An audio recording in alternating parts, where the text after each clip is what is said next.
You're listening to Age to Perfection, where we redefine aging, celebrate every milestone, and empower women to thrive at every age. We're so grateful to have you as part of our community. Don't forget to hit that subscribe button so you never miss another episode. Cheers to being aged to perfection. Hi, everybody, and welcome to another episode of Age to Perfection with Dr. Patel. And you guys, I am so excited because today we are talking nothing medical, aesthetics, or anything like that. We are actually sitting down with a lawyer today. So everybody, please help me welcome Bianca De Lachica. And today we are drinking a Chardonnay from Sonoma Coast. I love this wine because it's crisp, it's citrus forward, and more than anything, I wanted to go the Chardonnay route because it is crystal clear. And I feel like with law, things need to be crystal clear and crisp on what's allowed, what's not, where we're going, what we're doing, and all the things so we don't get into trouble. So welcome. Cheers. Well, cheers, doctor. Thank you so much for having me. Anytime. And I must say, I'm a proud patient of you guys. And I will scream it from the rooftops just how confident y'all make me feel in anything that we do. And there's nothing like having an MD look after you while, getting something as simple as Botox. But there's so many things that can go wrong and just injecting the wrong spot. And so I really appreciate being trusted with y'all under your care. Thank you. Yes. We try to do our best. Yes. We know a lot of lawyers, you guys. And the reason that I wanted to welcome Bianca today is because she is local, born and bred in Texas. She raised here, went to law school here. She went to college here. She built all of her relationships in the local law community here. She has been named 40 under 40 by the American Academy of Attorneys. And you guys, she is a superwoman. And the reason, in my opinion, she's superwoman is because she not only rocks it in her own business, she's an amazing and dedicated mom, and she manages to look like that. You're so kind. Wow, what an introduction. I mean, thank you. So flattered. Thank you for coming. Thank you for giving us your expert opinion. Yes, thank you for having me. One of the biggest reasons I kind of wanted to address this topic is in the last few years, I feel like the number of cases that I have been asked to provide an expert witness for and just my expert opinion on has literally quadrupled. I get so many more requests because there's so many oopses happening out there. So let's kind of break down who's allowed to do what, where you should be going, what you should be doing, who you should be looking for. And then the other thing is, like we said, we have been growing by leaps and bounds in this industry. I feel like, especially in Houston, I don't know about you, but I feel like there is a med spa on every corner. Yes. I think we are more than Starbucks, maybe. I don't know.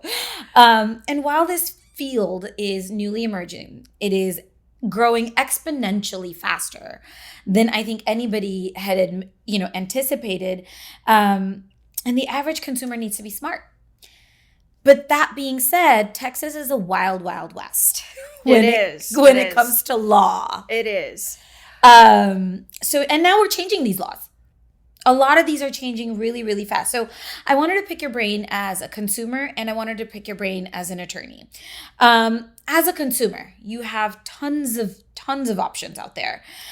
When you pull up a website for any of these med spas, you look at their staff listing, their team, you see all these titles, right? You see a laser technician, you see an esthetician, you see aesthetic injector, you see an RN injector, you see an NP injector, you see an MD. Like all of these titles are on the website, but we don't know who's doing what. We don't know who's allowed to do what. So I guess, what do you look for? Let's start there. What do you look for as a consumer? Why did you pick us? Well, as a consumer and as an attorney who has handled cases against med spas and doctors, I always want to look at, like you said, look at their website, look at their credentials. Is it actually a doctor-run MD facility spa? Nurse practitioners equally qualified, or is it just like an esthetician? I mean, estheticians, they do great work.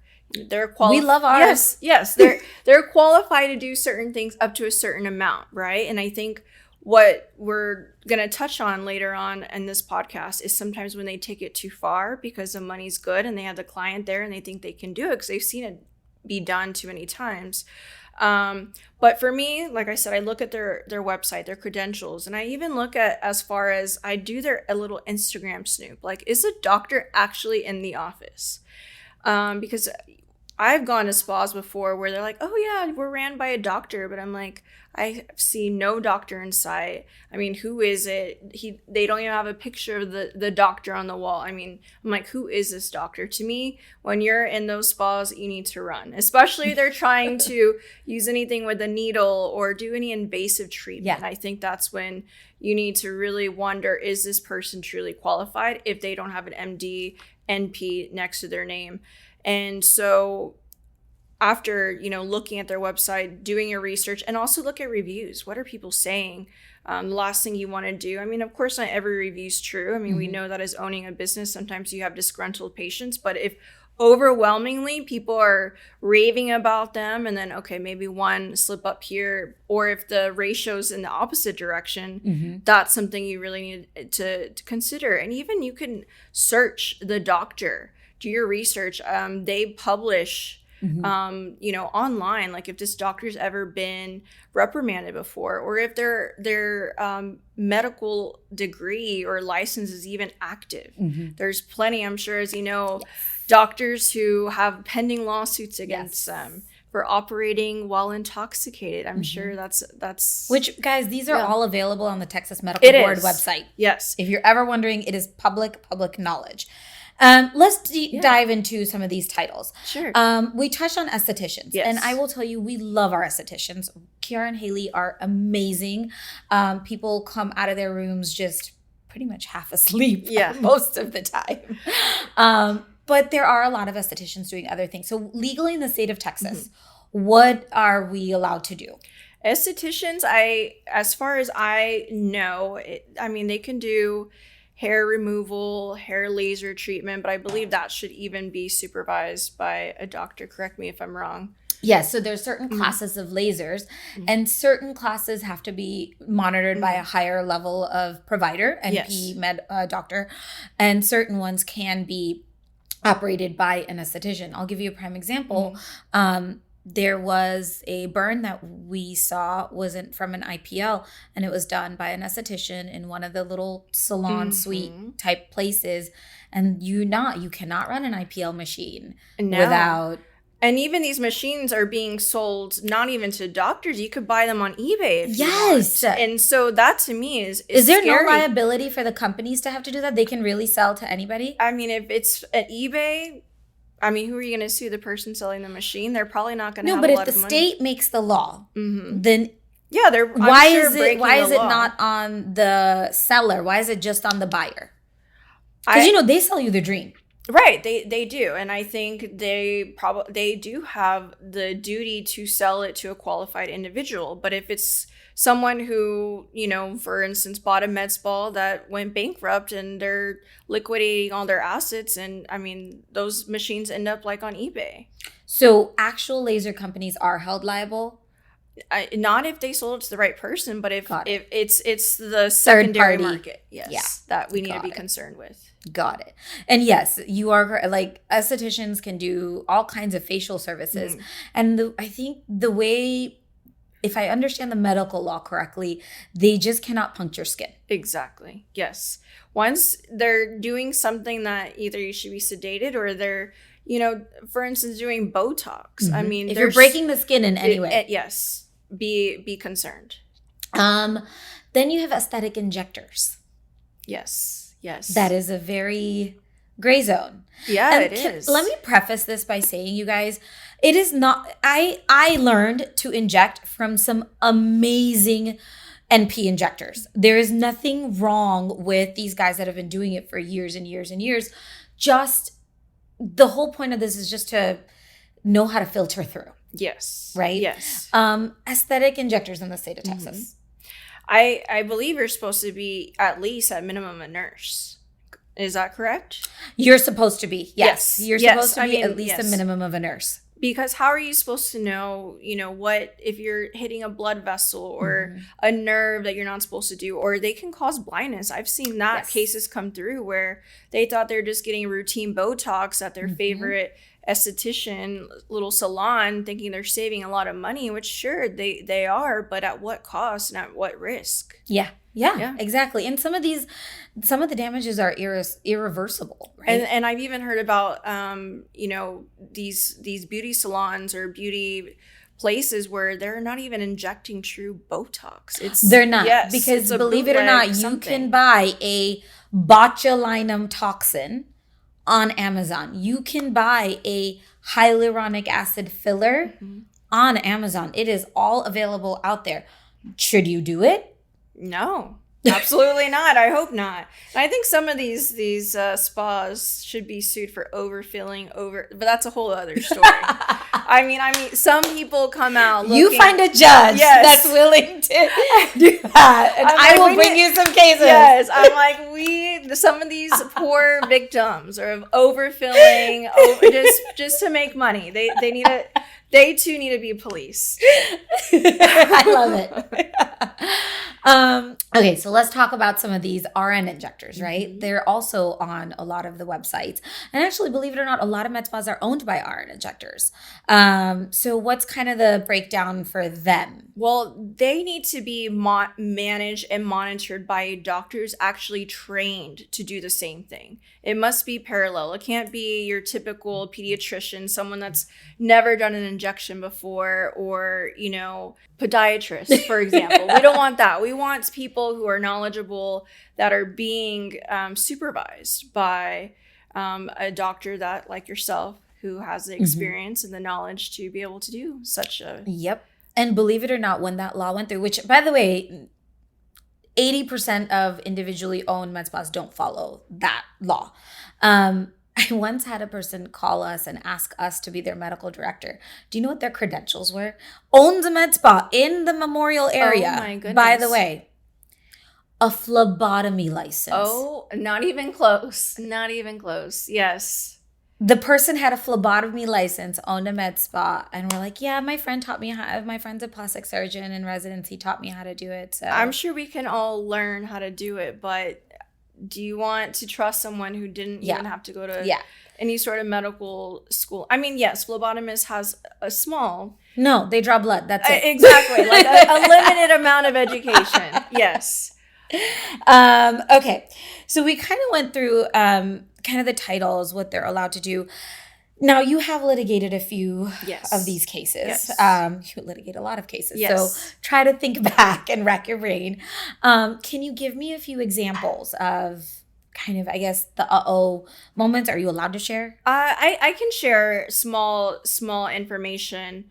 For example, an esthetician performing liposuction on a patient. Obviously, they were sold a dream. These patients may not, they think, they're getting a great deal. They're an esthetician. The machine's in their office. It's not that big of a deal. You don't have to necessarily be put under, right? And so we have it. Yeah, exactly. And, even one time I was at a spa and they're like, we're able to, drain fat from you. Would you like us to do it? I'm like, where's your doctor? Here, they're not there. And so I was like, that's an immediate red flag to me. Anytime, like you said, they're trying to put a needle anywhere in your body, I want to see a doctor. And at least you would think your blood work should be performed before that, because you don't even know, you could be having some sort of ailment or something that can cause serious injury to you, or a blood clot, and that you're not even ready to be put under, so to speak. But I had a lady, poor lady, she was getting laser hair treatment on her face by an esthetician, and they did a chemical peel on her and burnt like half of her face. And on the same day? Yes. So you can imagine what kind of damage that caused to her, like half of her face. They did it wrong because they weren't trained. It was a med spa. Well, even an esthetician operating a laser should have a laser certification. Well, see, and I don't. In this one, I don't believe she did.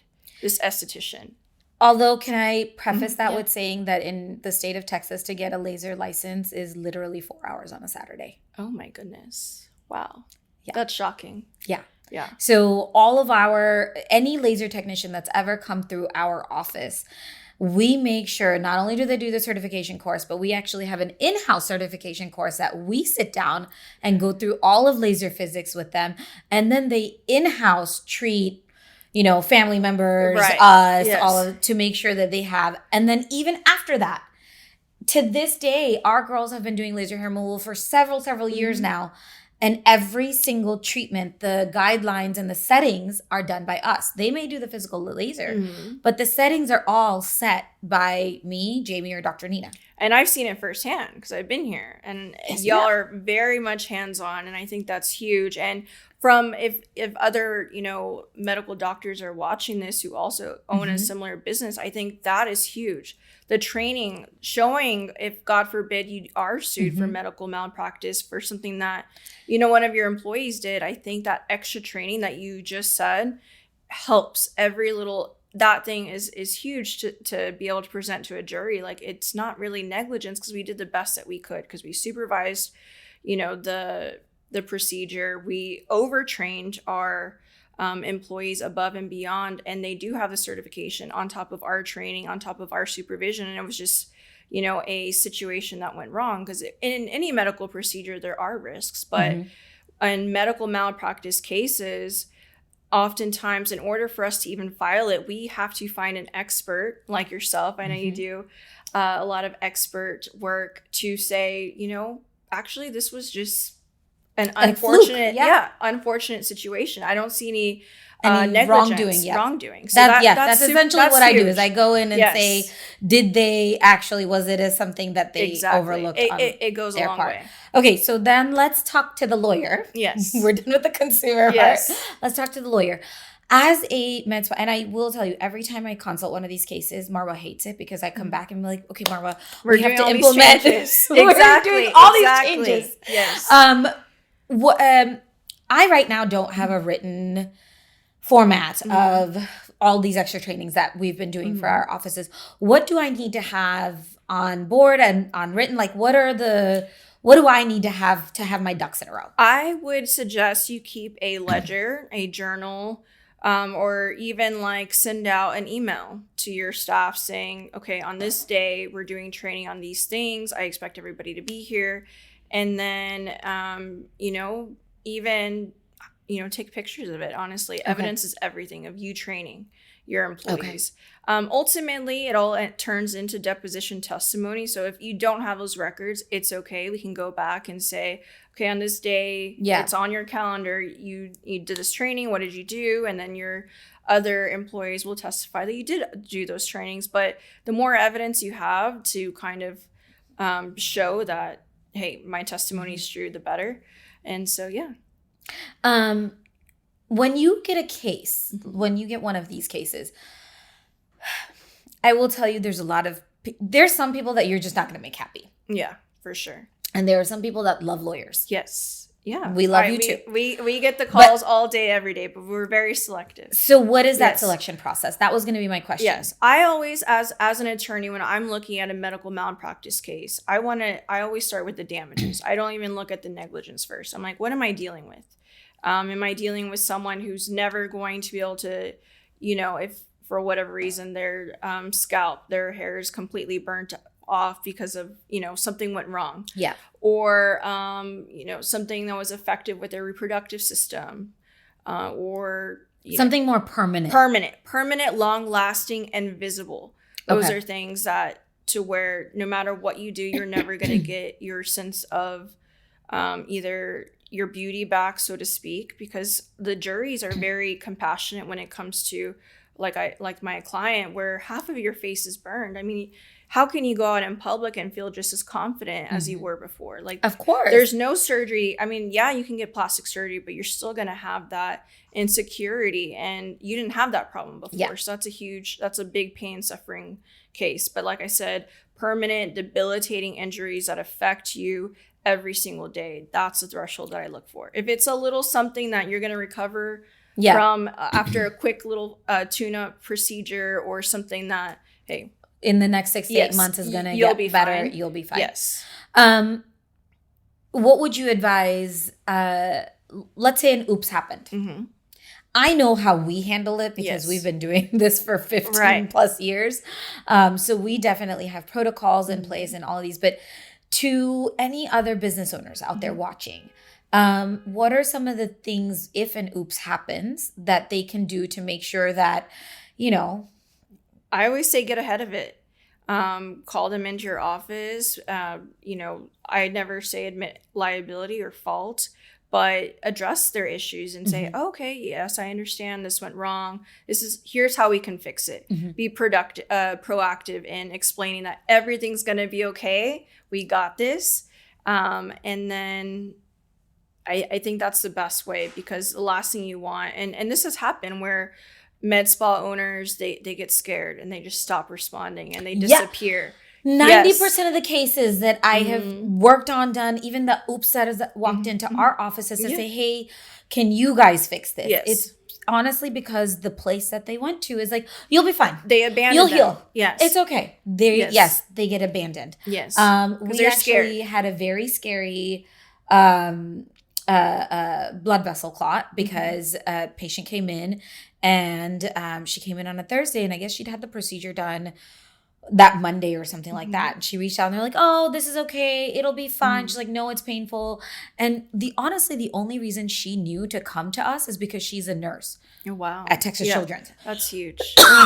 And so she's like, this is not right. I know in my medical brain, this is not right. She came in.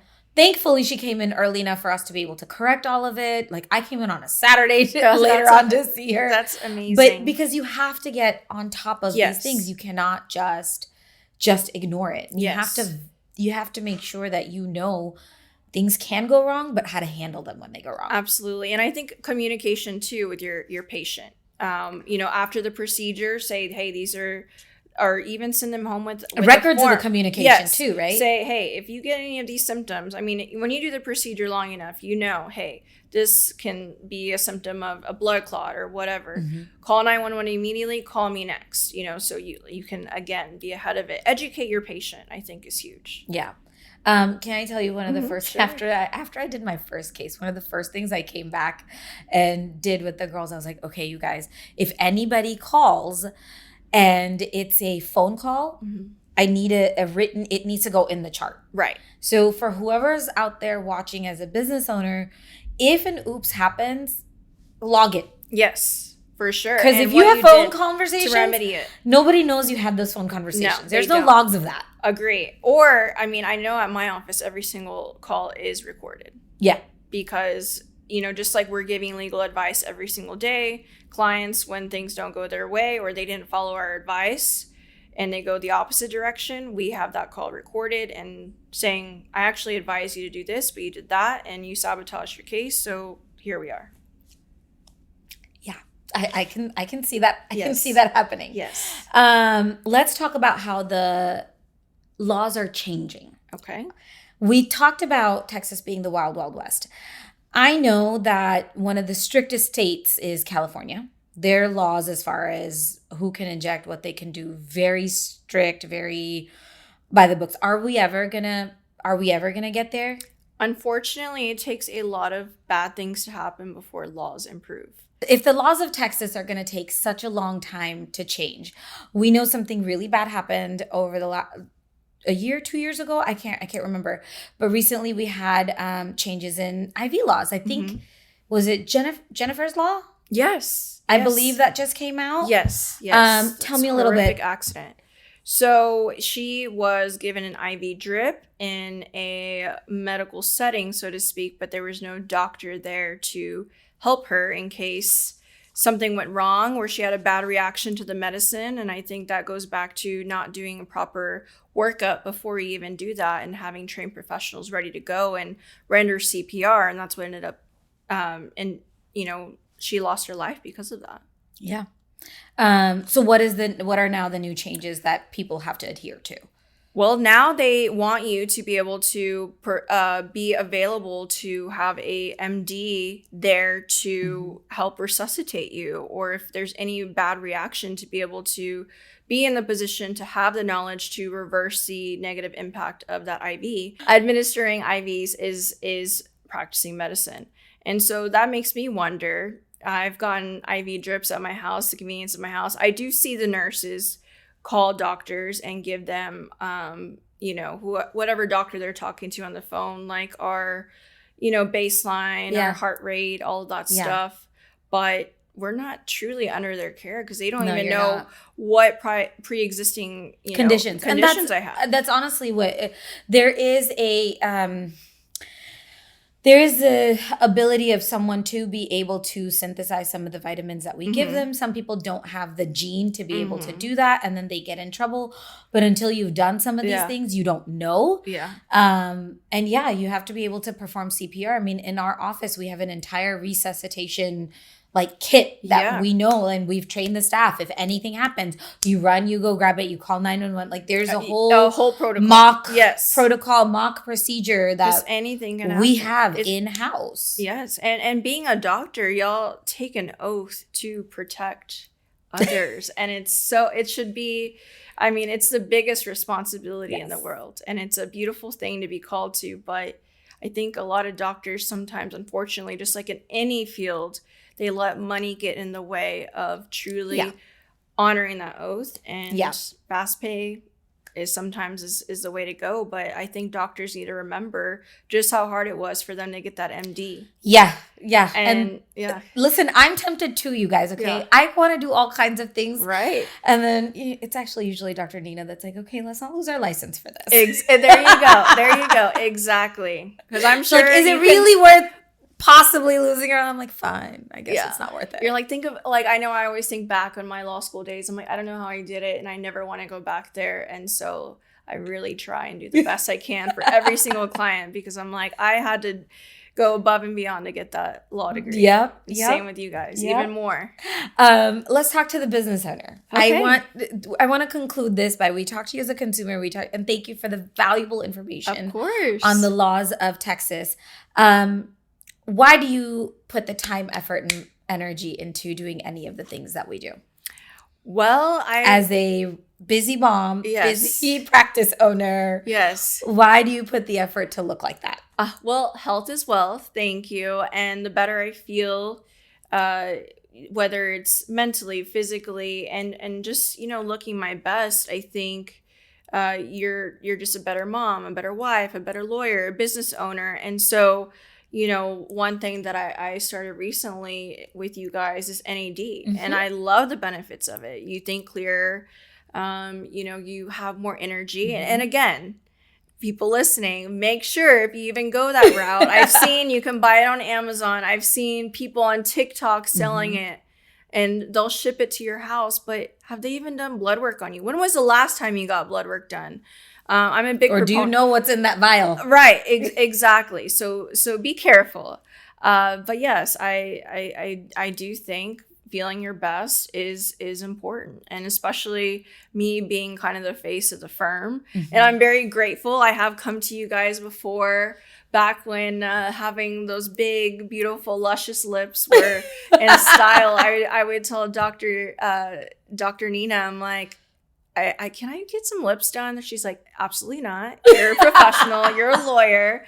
And some girls look beautiful. And they look amazing. But we will always tell you if it's not for you. Exactly. And I love that honesty with you guys, where you're not just like, oh, sure, that's an extra $700 for me. Absolutely. And they just keep injecting into where it's like, no, you cross that line of being professional, and then, that. So, but there's lots, I'm not dogging girls who get injections and all of that and Botox. We've all been there, but I think for me, I like to do it tastefully. I love it. Yes. Well, thank you so much for joining us today. Well, thank you I for hope you guys having me. all learned something new. If those of you that are business owners, I hope we covered some tips and tricks that you can incorporate into your practice. And if you are a patient consumer, I hope you learned a little bit on how to do your research, no matter what part of the country you're in. And if you have questions, just email us, call us, text us, and we're happy to get back to you. Disclaimer. The information provided in this podcast is for educational purposes only and is not intended as medical advice. Please consult with your qualified healthcare professional to determine the best treatment options for your individual needs. Results may vary and all procedures carry some level of risk. Always make informed decisions in consultation with a licensed professional.